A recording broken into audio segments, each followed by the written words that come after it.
મોર્નિંગમાં નાસ્તો આપણે સ્કીપ ના કરવો જોઈએ, પણ એની સાથે સાથે નાસ્તો જે છે એ હેલ્ધી પણ હોવો બહુ જ જરૂરી હોય છે, કે જે આપણને આખા દિવસમાં એનર્જી પ્રોવાઈડ કરે અને સાથે સાથે આપણો વેઇટ પણ ના વધવા દે.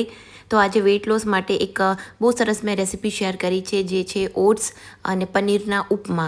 જનરલી આપણે સૂજીના ઉપમા બનાવતા હોય, બટ ઓટ્સના ઉપમા બહુ જ હેલ્ધી હોય છે અને ટેસ્ટી પણ લાગતા હોય છે.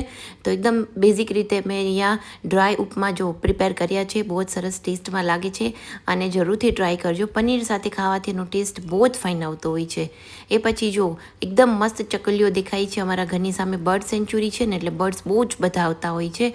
પછી લાગી ગઈ હતી સફાઈ માટે. દિવાળી આવી રહી છે એટલે થોડુંક બેઝિક મારે ક્લિનિંગ કરવાનું હતું. આમ તો જે ગ્રોસરીવાળો ડિપાર્ટમેન્ટ હોય ને, એ હું એવરી 2 મંથ્સ આવી રીતે શોર્ટ આઉટ કરતી જ હોઉં છું. તો અહીંયા ખાના સાફ કરી નાખ્યા છે અને અંદર પણ એકદમ પ્રોપર આપણે સ્પ્રે કરી અને ક્લીન કરી નાખીશું. સાંજના ટાઈમ પર પાછા બધા જ મસાલા અને જે ખાનામાંથી ગ્રોસરીઝ હતી એ આડાવડું કરી અને સાંજે પાછા બધા જ ડબ્બાઓ છે એ ગોઠવી નાખ્યા હતા. થોડા ડબ્બાઓની શોપિંગ કરી છે, તો એને જો આ રીતે એરેન્જ કરી છે. વિડીયો ગમ્યો હોય તો લાઇક, શેર, સબસ્ક્રાઈબ જરૂરથી કરજો.